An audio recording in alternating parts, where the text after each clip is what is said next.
Hi there, it's me, Dr. Greenlaw, and welcome to our very first Little Green Dog mini tour. In this series, I'll take you on a quick tour of an existing animation project and explain how it was animated. Along the way, I may share a few tips and tricks you didn't know. In this episode, we're going to look at the Kitten Snack animation. As seen in our tutorial video, Let's Draw, Rig, and Animate Moho Vector Art, Part 4. At the end of the mini tour, I'll tell you how to download the content files featured in this video. Okay, let's get started. When I make an animation for a tutorial, it generally falls under two categories: demo animations and custom animations.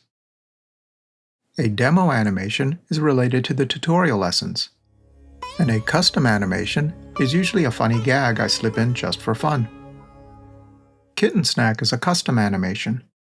It's also an example of a one-off or shot-specific rig, which we talked about in the tutorial. Kitten Snack was animated in Moho Pro 14.4, but this scene could have been made in any version of Moho. Let's break down the animation. Kitten slides up slowly, and his whiskers drag behind and bounce. This is the follow-through and overlapping action we learned about in that Draw, Rig, and Animate tutorial. Next, he pounces on the fish, grabs it, and runs off with it. Seems pretty simple, right? That is, until you consider the layering involved. Let's look at it again. When we begin, Kitten is completely behind the table. Then, his paws are in front of the table, plate, and fish, while his body remains behind the table. When he lifts the fish up, the paws are behind the fish. And when he pulls the fish down, both Kitten and the fish are now fully behind the table. So let's learn how this trick is done. This project file is a remix of Kitten Lunch, an animation I made for an earlier tutorial, in which Kitten eyes an innocent sandwich. Remember this? The animation was super simple. All I did was slide the kitten upward. For Kitten Snack, I wanted to do something more interesting, but I didn't want to spend a lot of time on it, so I reused the artwork from Kitten Lunch. The kitten artwork was never rigged for Kitten Lunch, so I had to do that for Kitten Snack. Let's switch back to the Kitten Snack project and hide the layers above the Kitten A group at the bottom. Now we can see the full character. The original kitten art had arms, but they looked like this, and the nubby paws didn't really work for the animation. I wanted them to look like they could actually grab the fish, so in a separate vector layer, I drew new arms with the toes spread. At first I thought I could get away with just this single drawing, kinda like this. Swing them out,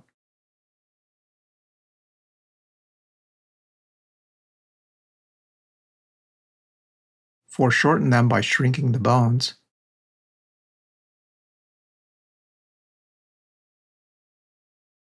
and then stretch them for the grab.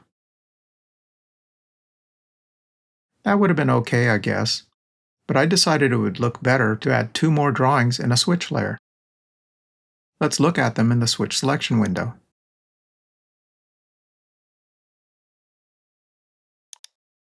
Here's the first drawing, the second with the arms swinging out, and then I drew the underside of the arms, which is the same as the first drawing, just with the foot pads added. These took only a few seconds to draw, and they made the animation look more convincing. Now let's look at the bones.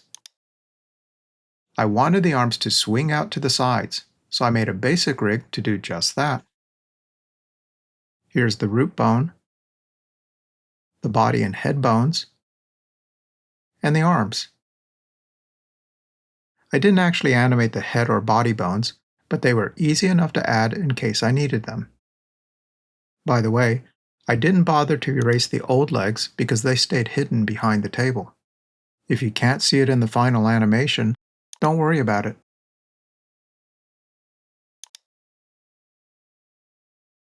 To create the bone layer, I right-clicked over the kitten group and chose Group with Selection. Next, I right-clicked over the new group and chose Convert to Bone. Then I added bones to the bone layer in the usual way. So far, nothing special, right? I'll undo this because the bone layer already exists up here. Okay, let's look at the animation. To move Kitten upward, I animated the group by sliding it, just like in the old Kitten lunch animation. Although, I could have moved the root bone instead, which might have made more sense. Normally, I like to keep as much of the animation as possible inside the bone layer. It's often easier to keep track of the keyframes when they're all in one place. But in this case, I was in a hurry, so I just reused the old keyframes. Anyway, be mindful of where you set your keyframes. Setting keyframes in too many places can get really messy to work with. Oh, here we have the whiskers bouncing up and down. For this, I just moved the endpoints. Point animation worked fine in this situation, but if this were a longer animation and Kitten had more to do, I might have animated them with bones. Maybe something like this.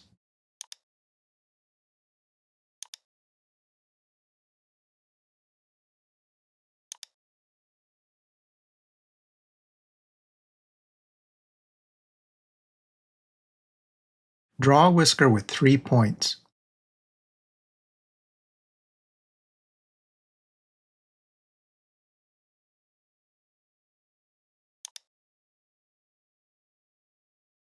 Create a bone layer and drop the whisker layer inside it.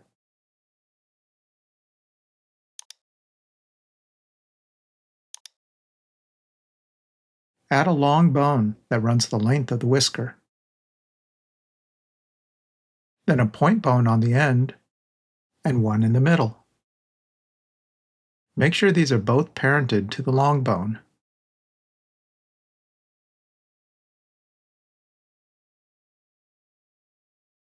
Now bind the end point of this whisker to the end point bone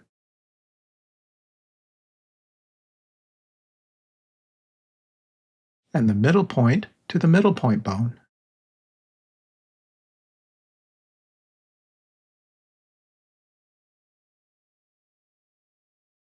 Let's go to an animation frame to test this.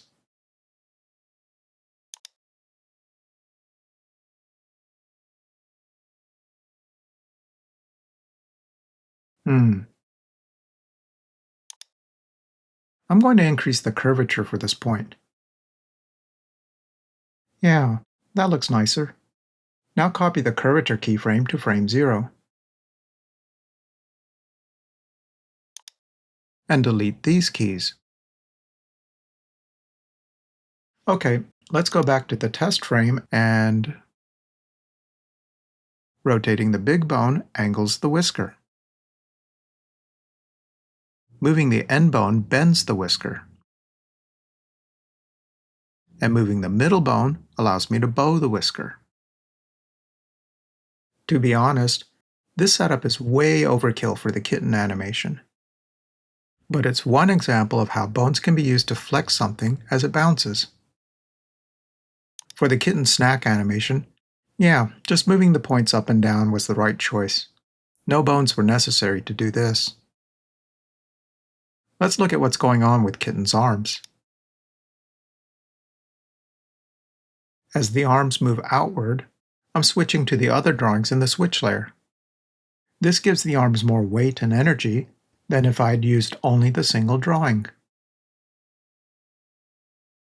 You probably notice that the arms disappear at one point and then reappear.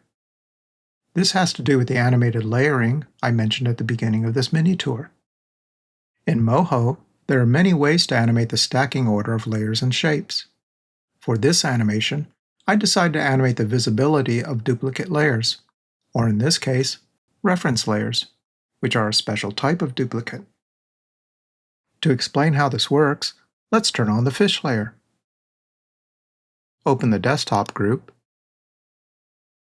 and hide the plate layer and the desktop layer. Now show the desktop group to show the fish layer. When we go back to the beginning of the animation, Kitten is behind the fish. When we get to this frame, his arms disappear. And when the fish is lifted, the fish disappears, and you can see the arms reappear. Let's go back to this frame. When we show the reference layer of Kitten, the arms appear in front of the fish. So what's happening here is I'm switching the visibility between the original arms layer and the reference layer. To keyframe layer visibility, I double-clicked over the arms layer, unchecked the visibility property to hide the layer, and Moho created a keyframe for it. For the reference arms layer, I checked the keyframes to show the layer. Then I reversed the visibility keyframes to make the layers go back to their original state. Pretty sneaky, huh?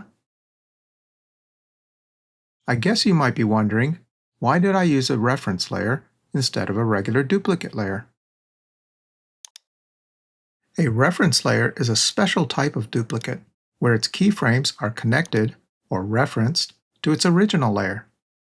So when I make changes to the original layer, these changes are instantly made to its reference layers. For this animation, a regular duplicate would have worked just fine, but making it a reference layer allowed me to edit the artwork more easily because I could edit both layers by editing only the original layer. As it happened, that never actually happened, but it was nice to have the option available in case I needed it. I also made a reference layer for the fish. This is because the fish needed to appear in front of the table and plate, and then appear behind the table with Kitten. The reference layer was actually more useful in this situation because I animated the bones to bend and flip the fish.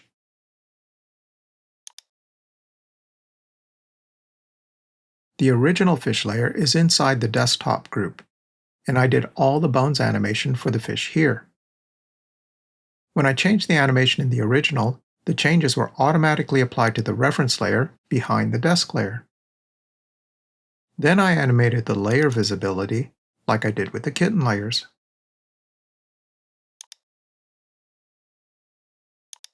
To flip the fish, I flipped its root bone by clicking the End Flip button up here. And because we have a reference layer, the end flip also occurred there. As you can see, reference layers can be very useful, and I'll talk more about them in an upcoming tutorial. Let's see, is there anything else? Oh yeah, the plate animation. This part was super easy. The plate's bone layer has one bone in it, and I used it to rotate and bounce the plate. Underneath the plate is the plate's shadow. This is the same plate artwork, just filled in solid with a shadow color. I used the Bind Layer tool to bind the plate artwork to the bone, and I set the bone strength to 0. This way the bone has no effect on the shadow layer.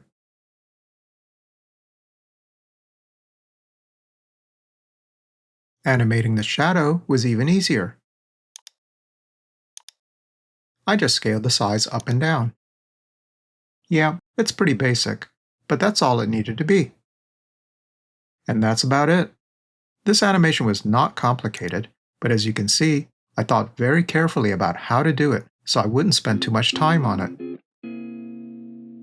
I hope this mini tour gave you some ideas for how to save time without sacrificing quality. Alright, now it's time for a special announcement. You guys have been great, and we want to show our appreciation for helping us fund our shows. So I'm making the custom animation project files from our last tutorial available as a gift to our Team Little Green Dog members and past supporters. The first batch of member-only content includes Kitten Snack, Sisyphus, Walking Dude, and Walking Girl. I'm also making mini tour videos for all of these project files. To get the files, become a Team Little Green Dog member at our Ko-fi page, and you'll gain access to the download links in the shop. For this month only, past supporters can get these files too. Watch your email for the download link.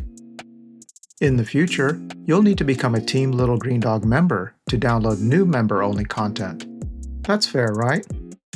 I'll post new member-only content every month, so watch for special announcements on YouTube and our Ko-fi page.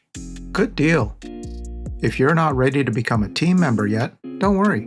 I'll still be making tutorial videos for this channel, and our regular tutorial content will remain free to download. That's all for now. Stay safe, have fun, and I'll see you soon.